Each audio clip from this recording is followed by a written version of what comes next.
Hi friends, నేను మీ doctor Shruti, consultant and fertility expert, 39 hospitals, LB Nagar branch. So నా దగ్గరికి నిన్న ఒక పేషెంట్ వచ్చారండి. This video is about ectopic pregnancy.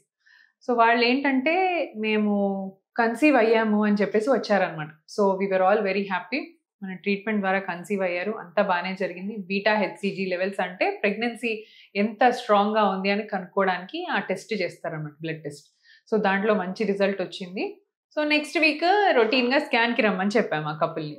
So స్కాన్కి రమ్మని చెప్పినప్పుడు జనరల్లీ మిస్డ్ పీరియడ్ తర్వాత ఒక 1 వీక్ 10 డేస్లో మనకి స్కాన్లో బేబీ కనబడాలి. That is a normal thing. So ఈ రోజు మీకు పీరియడ్ రావాలి, ఈ రోజు మిస్ అయింది అంటే ఇక్కడి నుంచి ఒక 1 వీక్ 10 డేస్లో స్కాన్లో మనకు ఒక ప్రాపర్ శాక్, బేబీ ఇవన్నీ కనిపించాలి. అయితే అలాగే రొటీన్గా వాళ్ళని రమ్మని చెప్పాము. 7 to 10 డేస్కి వచ్చారు. 10 డేస్లో మనం స్కాన్ చేసి చూసినట్టయితే గర్భసంచి లోపల శాక్ ఏం కనిపించలేదు. సో సరే, మళ్ళీ ఇంకేమైనా మెల్లిగా పెరుగుతుందేమో. కొన్ని babies will take time, 15 days time వరకు కూడా కనిపిస్తాయి అనమాట గర్భసంచిలో. సో మళ్ళీ ఒక 4-5 డేస్ తర్వాత మళ్ళీ we called them and then we did a repeat scan. ఆ స్కాన్ చేసినప్పుడు కూడా మనకు బేబీ అనేది గర్భసంచిలో కనిపించలేదు. సో ఇమ్మీడియట్లీ మనం ఏం చేసాము, వీ చెక్డ్ ద ఓవరీస్. ఇంకొక నార్మల్గా గర్భసంచిలో ప్రెగ్నెన్సీ లేదు, ప్రెగ్నెన్సీ టెస్ట్ పాజిటివ్ ఉంది కానీ బేబీ లేకపోవడం ఏంటి అంటే అదర్ దెన్ ద యూట్రస్ ఇంకెక్కడో ఇంప్లాంట్ అయింది అని మీనింగ్. సో ఫస్ట్ డౌట్ మనకు రావాల్సింది, ఎక్టోపిక్ ప్లేస్లో ఎక్కడైనా ఇంప్లాంట్ అయిందా. మోస్ట్ కామన్ సైట్ వచ్చేసి ఫెలోపియన్ ట్యూబ్లో ఇంప్లాంట్ అవ్వడం మోస్ట్ కామన్. ఎందుకు అని అంటే నార్మల్ ప్రెగ్నెన్సీ ట్యూబ్లోంచే యూట్రస్లో వచ్చి అతుక్కోవాలి. సో ట్యూబ్లోంచి వచ్చే వేలో ఎక్కడైనా అది అడ్డుకున్నా లేదా ట్యూబల్ మూవ్మెంట్ సరిగ్గా లేకపోయినా ట్యూబ్లో ఆగిపోతుంది, బేబీ ఆగిపోయి అక్కడే పెరగడం స్టార్ట్ అవుతుంది. సో ఇమ్మీడియట్గా గర్భసంచిలో లేనప్పుడు 2 ట్యూబ్స్ దగ్గర, ఓవరీస్ దగ్గర చెక్ చేస్తే రైట్ ఓవరీ అంటే రైట్ ట్యూబ్ దగ్గర ప్రెగ్నెన్సీ ఉన్నట్టు క్లియర్గా కనిపించింది అనమాట. సో ఇప్పుడు ఏం చేస్తాం మరి, ఈ ప్రెగ్నెన్సీని పుష్ చేసి ఇలా గర్భసంచిలో తేవచ్చా లేదా అది ఇంకా అంతేనా అంటే జనరలీ ట్యూబ్లో ఉన్న ప్రెగ్నెన్సీ వయబుల్ కాదండి, దాన్ని ఖచ్చితంగా మనం తీసేయాల్సిందే. సో వాళ్ళు ఎన్నో ఇయర్స్ తర్వాత ప్రెగ్నెన్సీ వచ్చింది అని హ్యాపీగా ఫీల్ అయిన నిమిషాలు కొన్ని కూడా లేవు.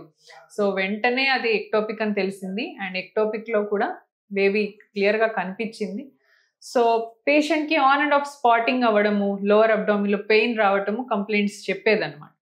సో ఎక్టోపిక్ అని గుర్తించిన వెంటనే మనం ఎర్లీగా అంటే కొంచెం బీటా హెచ్సిజీ లెవెల్స్ తక్కువగా ఉండి బేబీకి ఇంకా హార్ట్ బీట్ రాలేదు, చిన్న సైజు శాక్ ఉంది అంటే మెడిసిన్స్తో ట్రై చేయొచ్చండి. మెథోట్రెక్సేట్ అని ఇంజెక్షన్ ఉంటుంది, దీంతో పాటు ఆ ప్రెగ్నెన్సీని దానంతరదే కరిగిపోయేలాగా చేయొచ్చు. But already out of the hands ఉంది, బేబీకి హార్ట్ బీట్ స్టార్ట్ అయిపోయింది అండ్ చాలా బ్లీడ్ అవుతుంది, ట్యూబ్ కూడా ఆల్మోస్ట్ ఎక్స్పాండ్ అయ్యి రప్చర్ అయ్యే స్టేజ్లో ఉందన్నప్పుడు ఖచ్చితంగా ఆ ట్యూబ్ రిమూవ్ చేయాల్సి వస్తుంది. సో ఇవి 2 మెథడ్స్, ఒకటి మెడికల్ మెథడ్, ఒకటి సర్జికల్ మెథడ్. మెడికల్ మెథడ్ అంటే ఇంకా చిన్నగా ఉంది, మేనేజబుల్గానే ఉంది, ట్యూబ్ పగిలిపోయేలాగా లేదు, పేషెంట్ స్టేబుల్గా ఉంది అనుకుంటే మెడిసిన్ ద్వారా, ఇంజెక్షన్ ద్వారా దాన్ని కరిగించవచ్చు, అబార్ట్ చేసేయచ్చు.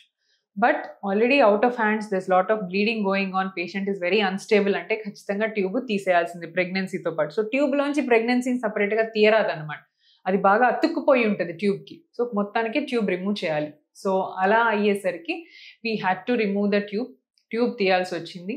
అండ్ తినకే ఎందుకు ఎక్టోపిక్ వచ్చింది, so this is the question they asked. అయ్యాక అడిగారు, మరి మాకే ఎందుకండి ఎక్టోపిక్ వచ్చింది, ఇన్ని ఇయర్స్ తర్వాత వచ్చింది కదా. సో పేషెంట్కి ఏంటంటే ప్రీవియస్లీ అపెండిక్స్ సర్జరీ జరిగిందనమాట. సో అపెండిక్స్ సర్జరీ జరిగేటప్పుడు జనరల్ రైట్ సైడ్ అపెండిక్స్ ఉంటుంది. అపెండిక్స్ ఆపరేషన్లో ఒక్కొక్కసారి మనం అపెండిక్స్తో పాటు కొంచెం ట్యూబ్స్ అక్కడిక్కడ అన్నిటినీ టచ్ చేయడం జరుగుతుంది జనరల్ ఆర్గన్స్. సో సర్జరీలో కూడా అపెండిక్స్ తనకి ఫుల్ పస్తో పాటు ఉండేది. సో ప్రిలెంట్ అపెండిక్సైటిస్ ఉన్నప్పుడు ఏం చేస్తారు, ఆ పస్ అంతా కూడా అది ట్యూబ్లో అతుక్కుపోయి సో ట్యూబ్స్ అన్నీ కూడా కొంచెం డ్యామేజ్ అయ్యే ఛాన్స్ ఉంటుంది. సో ఇలాంటి డ్యామేజ్ జరిగింది కాబట్టి ట్యూబ్ పార్షల్ బ్లాక్లో ఉండి అది ప్రెగ్నెన్సీ అక్కడ రావటం అయింది. So that is the reason తనకు అలా వచ్చిందనమాట. మళ్ళీ నెక్స్ట్ క్వశ్చన్, నెక్స్ట్ టైం కూడా మాకు ఎక్టోపిక్ వస్తుందా అంటే డెఫినెట్లీ కొంచెం ఛాన్సెస్ అయితే ఉంటాయండి. బికాజ్ ఒక సర్జరీ హిస్టరీ ఉన్నవాళ్ళు అండ్ టీబీ హిస్టరీ ఉన్నవాళ్ళు, అబార్షన్స్ బాగా అయ్యి ఇన్ఫెక్షన్లు అయిన వాళ్ళు, వీళ్ళందరికీ కూడా రిస్క్ ఆఫ్ ఎక్టోపిక్ ప్రెగ్నెన్సీ పెరుగుతుందండి. సో తినకు కూడా ఒక 10 to 15% మళ్ళీ ఇంకొక ట్యూబ్లో కూడా ఎక్టోపిక్ వచ్చే ఛాన్స్ ఉంది. బట్ స్టిల్ మనం మంచి మెడికేషన్స్ ఇచ్చి ప్రాపర్ హైడ్రేషన్ ద్వారా ఏమి ఇన్ఫెక్షన్ లేకుండా ప్రాపర్గా చూసుకుంటే chances of having a normal pregnancy కూడా 85% మనకు నార్మల్ ప్రెగ్నెన్సీ ఛాన్స్ ఉందండి. సో అలాగా వీ గేవ్ హర్ ఇప్పుడు ఒక 2 months ఆఫ్ రెస్ట్ పీరియడ్లో ఉంది పేషెంట్. దాని తర్వాత మళ్ళీ they want to try for a natural pregnancy. Single tube ఉన్నంత మాత్రాన మీకు సంతానలేమి ప్రాబ్లం వచ్చిందని అనుకోవద్దు.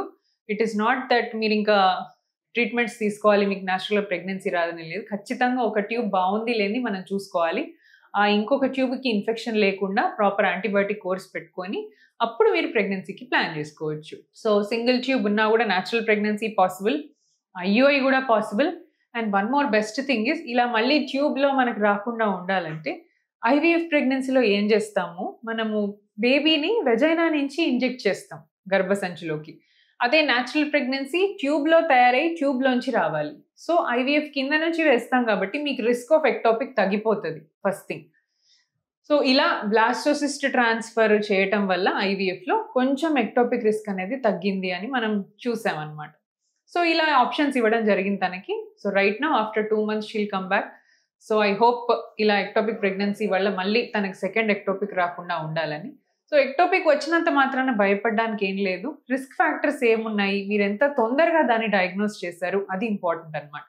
సో ఎక్టోపిక్ వచ్చినా మంచి రేడియాలజిస్ట్ లేదా మీ గైనకాలజిస్ట్ పికప్ చేసుకున్నారు అర్లీగా అనుకుంటే మెడిసిన్ ద్వారా కూడా మీరు ట్యూబ్ని సేవ్ చేసుకోవచ్చు.